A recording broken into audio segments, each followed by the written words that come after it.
All right, so now we're going to label our PC, or actually it's PT on the plat, so we'll keep consistent if you can. P.T, and that's a standard in our D notes. It's already in there. We're fixing to get to that.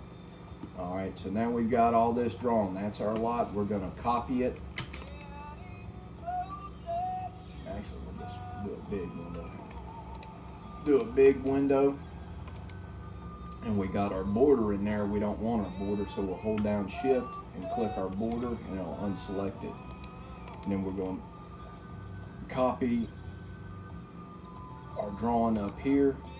The reason I do that is because a lot of times if it is a plat that was drawn before around 2005, it may not be on state plane bearings, so that if we have to do any kind of division, it's good to have a drawing that is on the bearing plane as the same bearing plane as the plat. Okay, but this is our plat and it was drawn on state plane, so it'll move over and be correct. All right, so now we're going to do the same thing, except we're going to move this drawing onto the field. Actually, let's go put in the old points that's got the fence in there. All right, so we're going to go back and go point or layers, create new, and then we're going to call it our point layers, or right here, see PNTS-calc, PNTS-EOP, PNTS-field, and so on. So our points layers are called PNTS-something, okay? And usually what I like to do is associate the points with the date that they were taken. So this point file we're fixing to put in was 8.5, so we're going to do 8.5.20, and then green check to set it current. And then okay. Now we're going to go in there and do points, import points, and we're going to browse for that 8.5 date.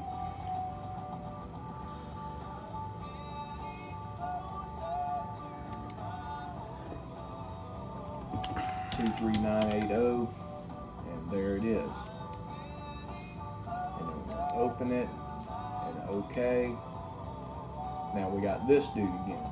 Now, since we already have points in here that start off 1, 2, 3, 4, 5, and these points are going to start off 1, 2, 3, 4, 5, we need to add an offset so we don't have a conflict. We'll add an offset of 1,000. And then okay. Where the hell they at? There they are. And nobody went to the rear. What the fuck, man?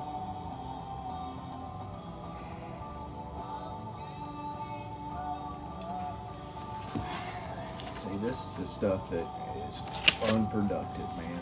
Let me see if we did the lot next door, because we don't have that fence.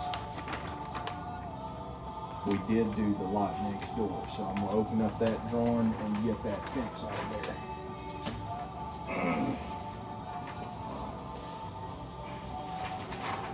That's why I don't like papers. I always put the plat right there, because it just doesn't fit on your desk. Alright, so now we're going to open up that drawing. We need another CAD, so we're going to come over here and open up another one. And we're going to open up the Z drive and find this other project. Its number is 23345. I said 23345.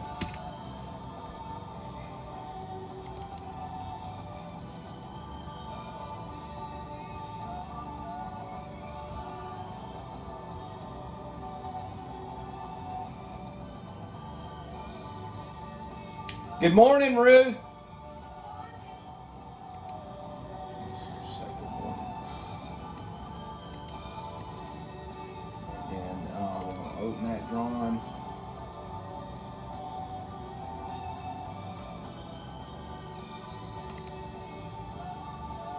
Let's see if that fence is on there. Yeah, there's that fence right there. Okay. So, okay, so now we got this here. Let's find our points that we shot. Okay, those are the ones that were shot recently, and those were the ones that were shot 8.5. Well, the red ones were the ones that were shot 8.5. Okay, there's some difference in there. I don't know why that is, but it is. So if it's like that, you take the most recent? Not really. Let's see what we got back here. We don't have the rear corners, which is bullshit. I should send them back to do this right. We didn't tie the rear corners. But on this one, we did. So what I'm gonna do is I'm gonna copy this line, which is our east line. I'm gonna select it and then right click, copy with base point, because this drawing's on the state plane grid and this drawing's on a state plane grid. And I'm gonna copy from a 0,0 base point, 0,0, copy with base point, 0,0, enter. And I'm gonna come over here and I'm gonna go Control V for paste, insertion point, 0,0. Okay, so there's where that line is. Now I'm gonna take this, I'm gonna block it, B, enter, and give it a name of something like that. And then select objects. I'm gonna select all this, and then I'm gonna hold down Shift and deselect the block, the title block. Okay, so now I've got all this blocked, so it's one object. Now I'm going to use that AL command that was on there. Okay. I'm going to AL enter. I'm going to select my block, and then I'm going to, it says specify first source point. My first source point is going to be that point right there. First destination point is going to be CEN for center of that rod right there. And I'm going to do the same with the end, CEN. And that's a second destination. And what a line does is it rotates and aligns. You see what I'm saying? It moves and rotates at the same time. And then hit enter. And this is another thing, scale based on alignment. Sometimes you can do that for something else, but whenever you're rotating boundaries, you do not scale based on the distance, because if this distance was a foot short, it would shrink the whole drawing a foot. So you don't want to scale this, and that can be used in other applications, but not for boundaries. So we're going to hit, the default is no, so we'll enter, and there it is. And we can check these corners. God damn. That ain't worth a shit. That fence corner's right on. That corner there may be disturbed. Or it may be an offset. That doesn't make any sense why it's that far off.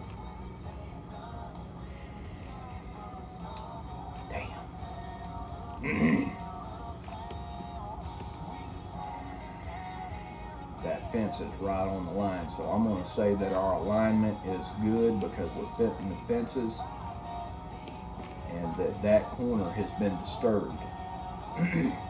Another thing that we're going to do is a check. Since our plat that we did is on state plane, I'm going to open it up. And for lot 18, I'm going to draw a little circle at the property corner, and I'm going to copy it with a 0,0 base point. Copy with base point, 0,0, because this is the location that it was supposed to be at. Control V, 0,0. Okay, so that's where it's at, and that center is all over it. So that's where it's supposed to be, and that cat's rod is disturbed. So, I hope the fuck they didn't lay the house out based off of that. Damn, I wish I had better jobs to teach. Well, this is what I got. Okay. So a bad PDOT will cause that too. Yeah, it could be, but during constructions, these lots are graded and cleared, so it's possible. So, but it could. The likelihood of a bad PDOT is low because both shots from 2 different dates are relatively in the same location. Okay. So I'm going to say that that corner is bad and it needs to be replaced. So now the next thing that I need to do is to check our building layout from the drawing that Rusty worked up. Where the hell is it at? I think I closed it out. Okay. Let's move that over there and go back to this. Where's that? This one? Yeah. See, this is Rusty's house layout drawing. So I'm gonna reopen that and make sure that the position of the house is correct. Save changes to that? No.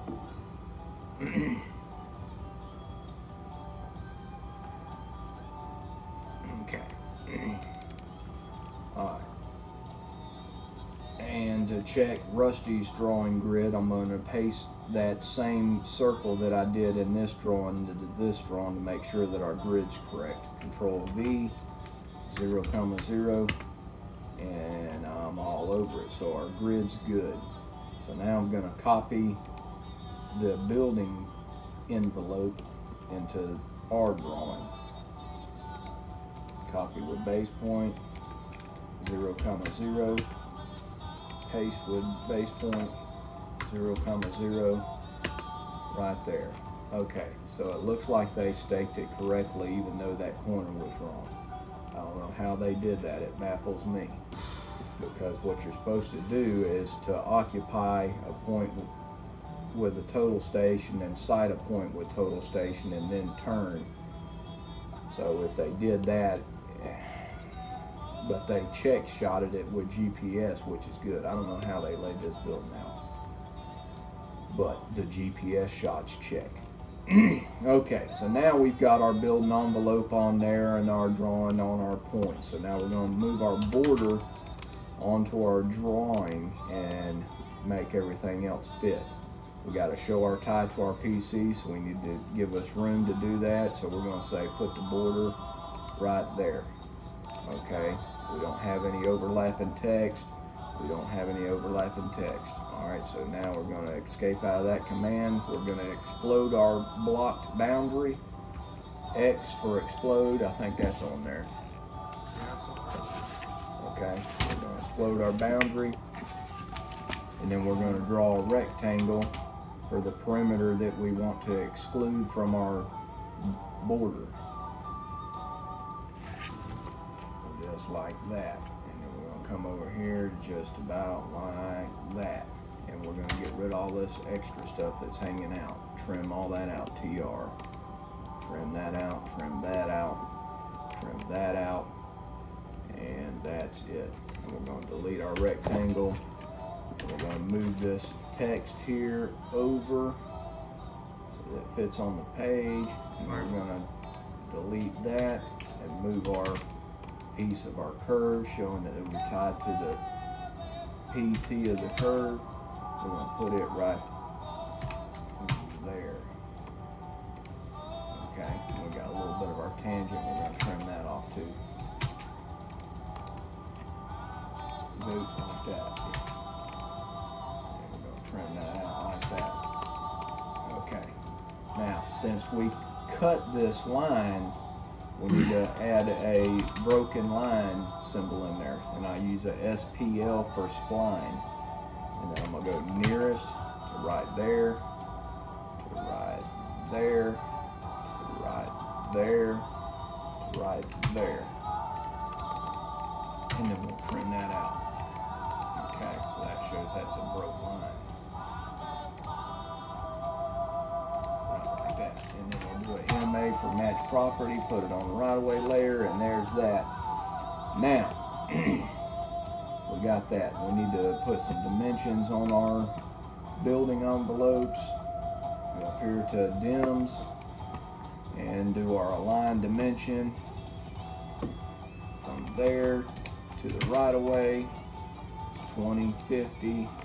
This is over the building setback line, but Rick Fashawn has gotten a variance, which is something that he applies for with the county. so he can go over 10% of the building setback line. Okay, so there's that. That's overlapping, so we'll move it down some. And so what is minimum required on drawings is 2 dimensions from the building envelope to the right-of-way and 2 dimensions to a side lot line. That's minimum required. We've done that. Now we need to put some dimensions for the building envelope on there. So now we'll select that line. Whoop. Line dimension. We'll select that line and put that like that. That like that. Put that like that. And put that like that. Like that. Alright, now we set hub and tacks here, so we need to go to our symbols and get a hub and tack symbol. So we'll go enter for insert, it'll bring up our dialog box, and we'll browse, and we're in the borders, we'll go up to our tools folder, and our symbols are right here. And that symbol right there looks like a hub and tack, so that's what I use. And then we'll open it. It's asking for a scale. The scale of our drawing is a 1 to 20. So I'm going to put 20 there, and that's going to come in at the right scale. And then we'll copy that to all 4 corners.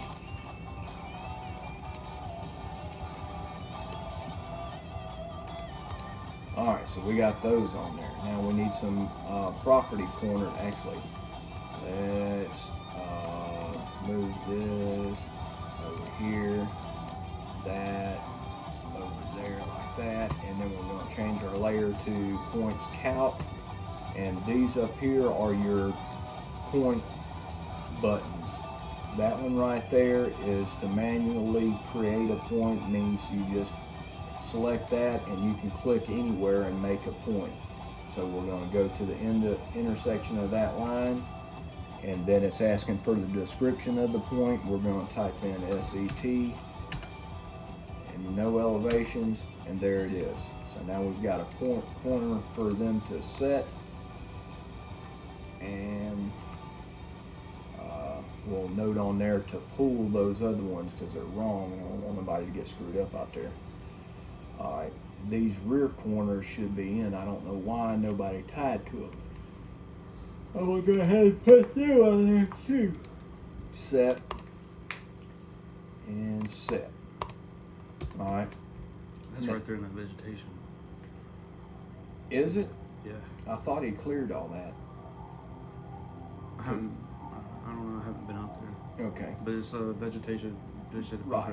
And I understand that, and that should have been, you're right, it should have been left natural, but Rick clear cut that shit. Oh, that's fine. Well, it's not with the county. I mean, that makes it a lot easier. Yeah, but he wasn't supposed to do that. But that event has already come and passed, and he got fined for it. And one of those things where it's easier to ask forgiveness and permission. All right, so now we're going to go to points, edit points, display properties. And then it's going to ask us, what do you want to modify? We're going to do a selection, enter, and then we're going to select our points that we want to modify. We're going to make all these bigger so they can be read whenever we print it out.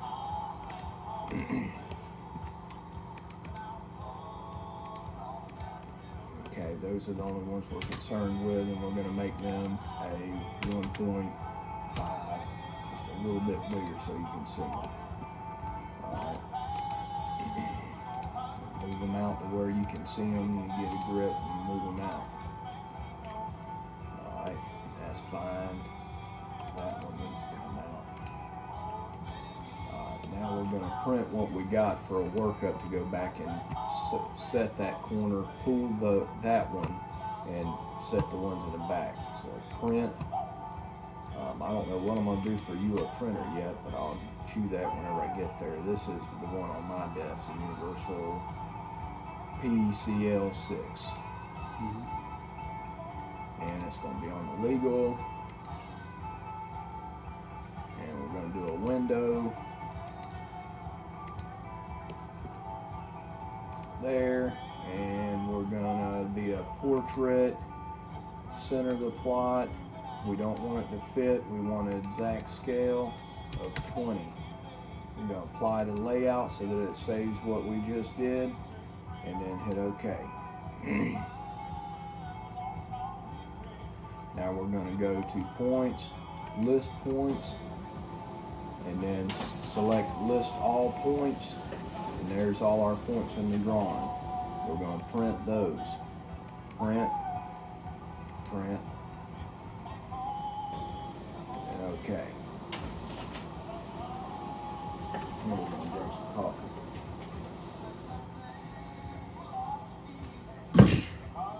Alright, now take these and staple them together. And find a red pen.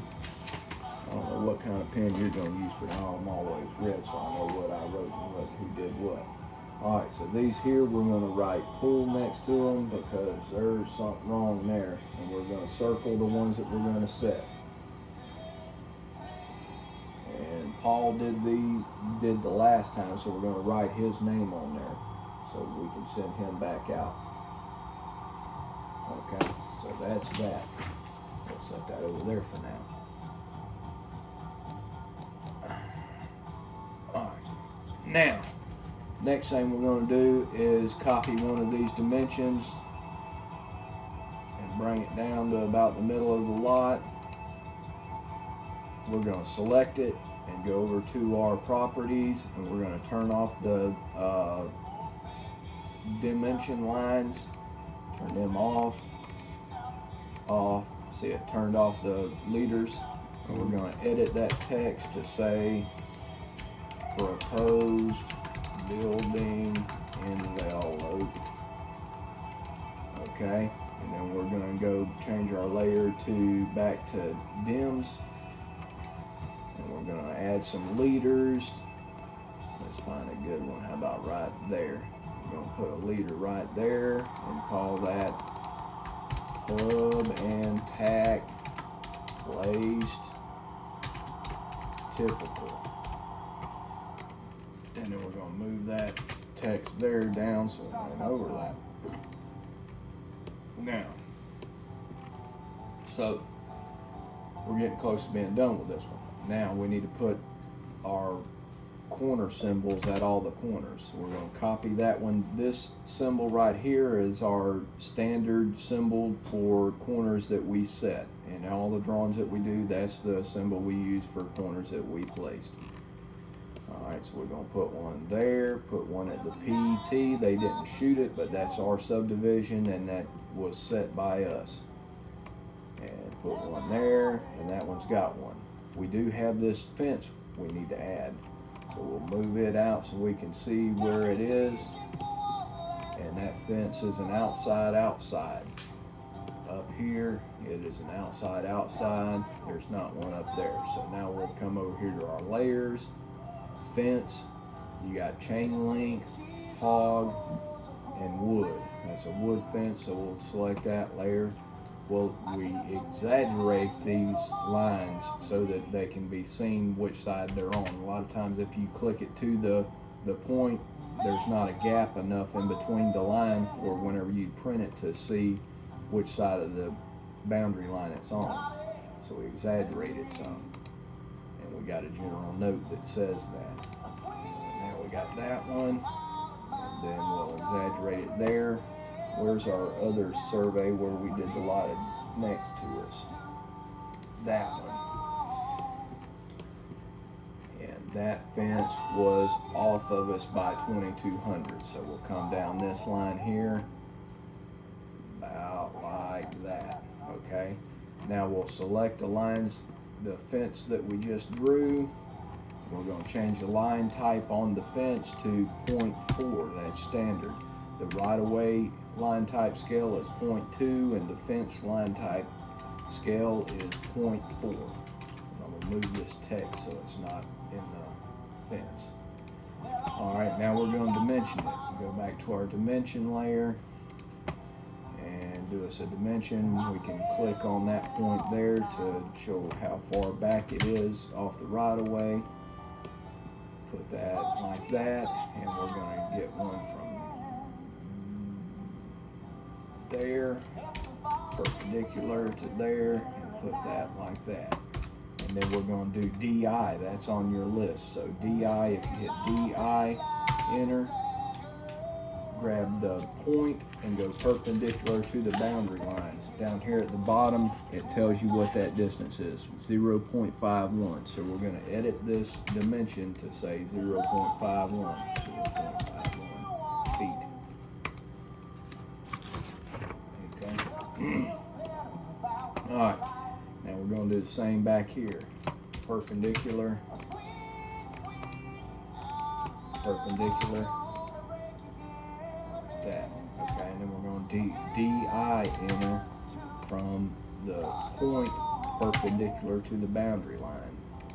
And that is a tenth, 0.10 feet. Okay, and DI enter from there, perpendicular,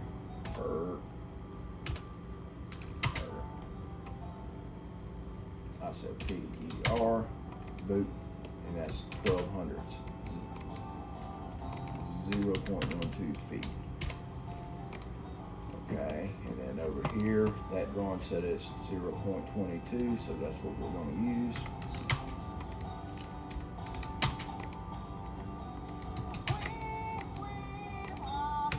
0.22 feet. Okay, now we got that on there.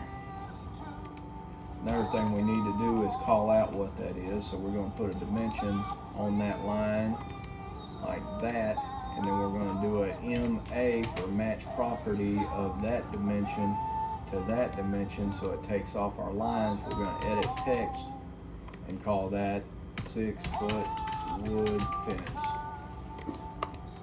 Okay, so now I think we've about got the drawing done.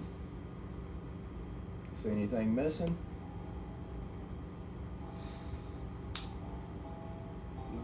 How about a north arrow? Yep. Alright, so let's go to our layers. We got a layer for a north arrow. It's called north. And we'll go I enter and go to our dialog box and go up to our tools. And north arrows are in details. And so you've got other blocks in here. We've got signature blocks, his actual signature. There's a north arrow I typically use, which is north 1, and there's other north arrows in there. You're free to use whatever you like, but this is the one that I use because I know these scale settings. For some reason the scales don't match the drawing setup, so you may want to write this down. Notepad over there. Alright, north, write down north 1. Okay, for a 1 inch equals 20, the scale of the north arrow is going to be 0.06.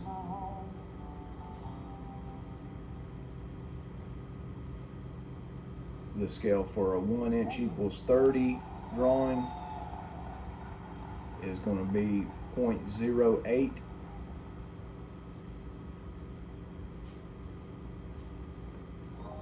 And the scale for a 1 inch equals 40 foot drawing, the scale is 1.1.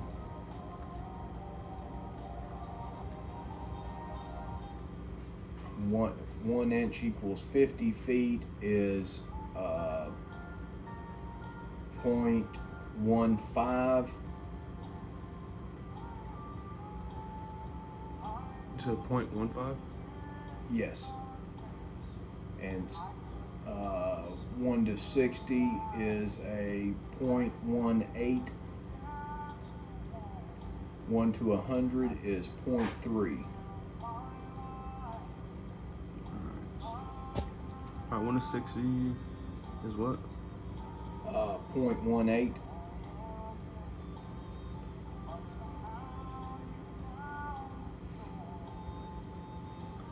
And then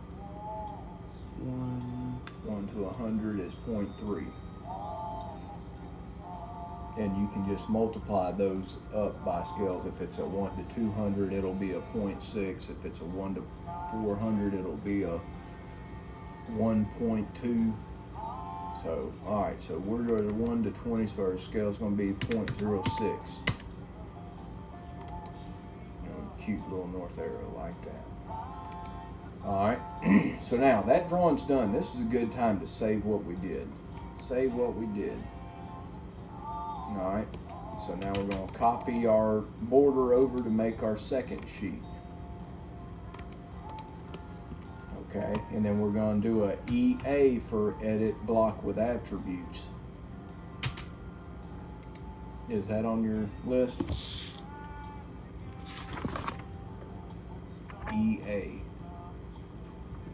No. What? It goes E to ED. Okay. Me write it down? Yeah.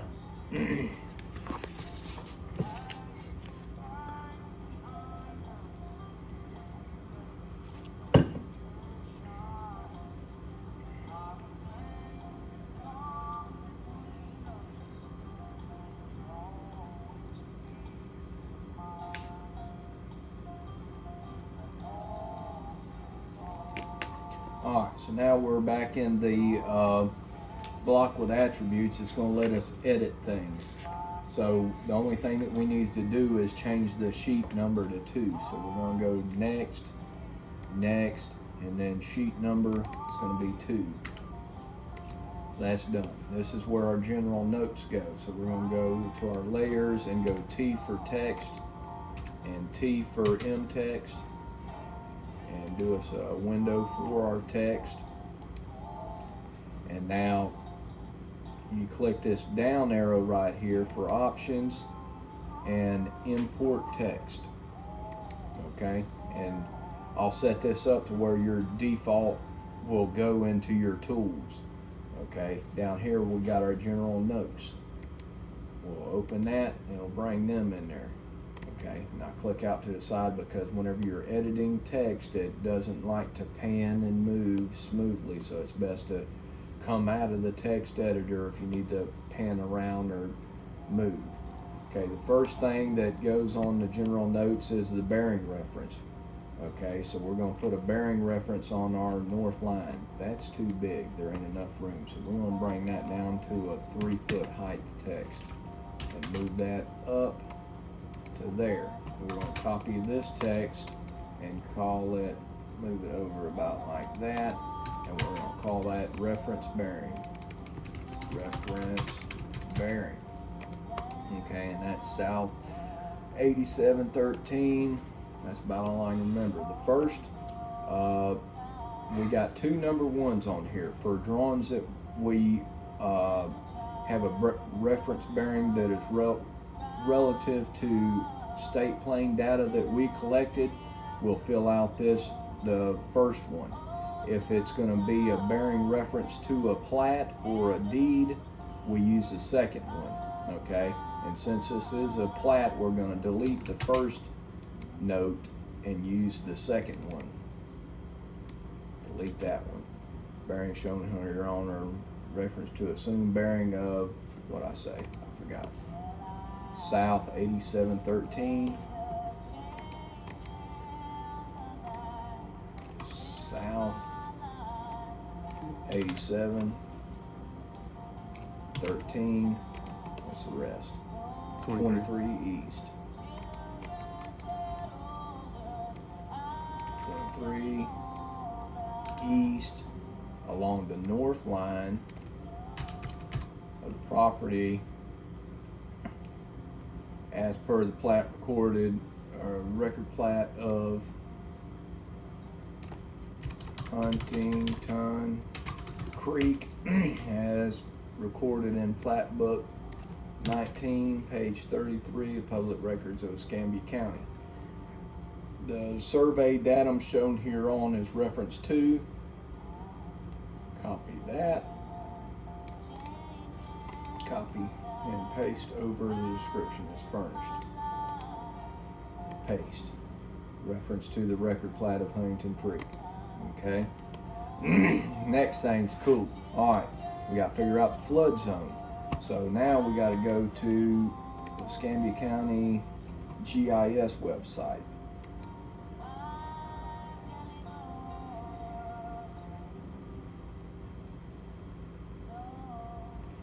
Alright, Escambia County GIS.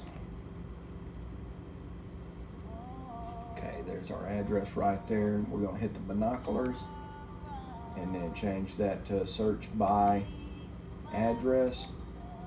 And we're going to go 5888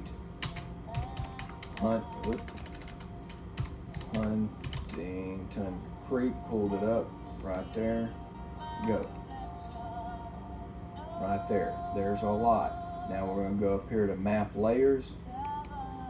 Pull that down and just go all the way to the bottom. And there's flood zones. We'll click that and turn the map layers box off, and it says that this parcel right here is in flood map 2033C0290G, and see that X right there? That's the flood zone designation. So this property here is in flood zone X, outside annual chance of flood as determined from Federal Emergency Management Agency flood insurance rate map of Escambia County, map numbers 12033C0290G. This is our default for our general notes, which happens to match the one that we've got, so we don't have to change anything in here.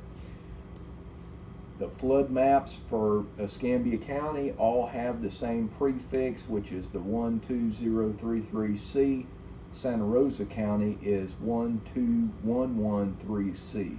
And then you got this number here, the 3 digits, that'll change per the maps. The maps range from 8 square miles to 4 square miles. Some areas have denser population and they needed greater detail, so you got to go to this and look at the map and look at the flood zone designation. All right, survey does not determine ownerships. That's one thing that we don't do. We don't do ownership. We just say this is where the deed falls. I don't care who owns it, don't know, don't care.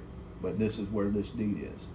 Okay, this is required note that the survey meets standards and practices as set forth by Florida Board of Professional Land Surveyors in Chapter 5J17. That is the Florida statutes that list the standards of practices, the things that we must go by. Survey shown hereon is made to United States standards.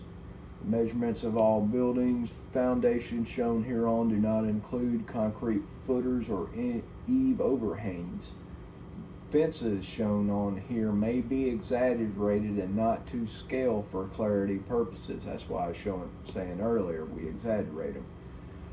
And this is a copyright note saying you can't do that. And document must be compared to the original hard copy if there's any issues to ensure the accuracy. The survey is subject to the survey may be subject to additional requirements by county and state and other agencies. We only put on there the information that it is readily available to us or furnished. There may be other things we don't know about of record, and we weren't provided a title commitment for this property, so there may be other things we don't know about. Encroachments are as shown. Elevations, there are none shown on here, so we're going to delete this note. So that's for topos. You're right.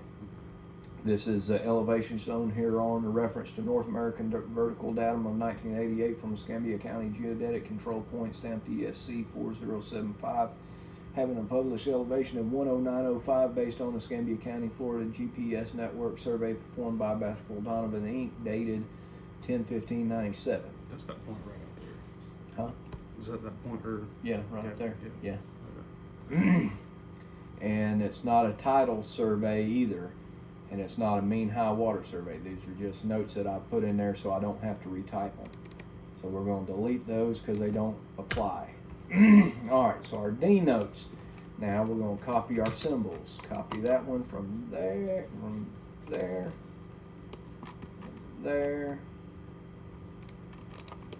Okay, and that's the only corner that we are showing on our survey, so we're going to delete the rest of these. There is no deed information shown on this drawing. It's plat information and field information. Right away we used, PC we did not use, PT we did use, PRC we did not use, PCC we did not use, PRM we did not use, PI we didn't use. We did use BSL, POC and POB were not used. SEC, TWP, and RGE are in the border, so they stay on there. OR was not on the survey. Page is in the border. Benchmarks are not shown on here. Alright, so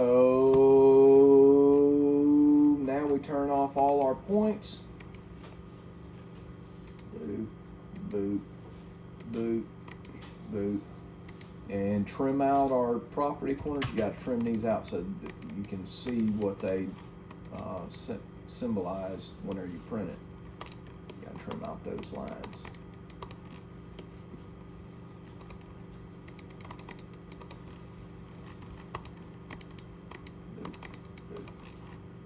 Okay, so that's done. Now, since this is a building layout, they're not ready to close on it yet, so there won't be certifications. We'll probably do another one that'll have that. So I think that's it. We did our first survey, man. Woohoo! Yeah.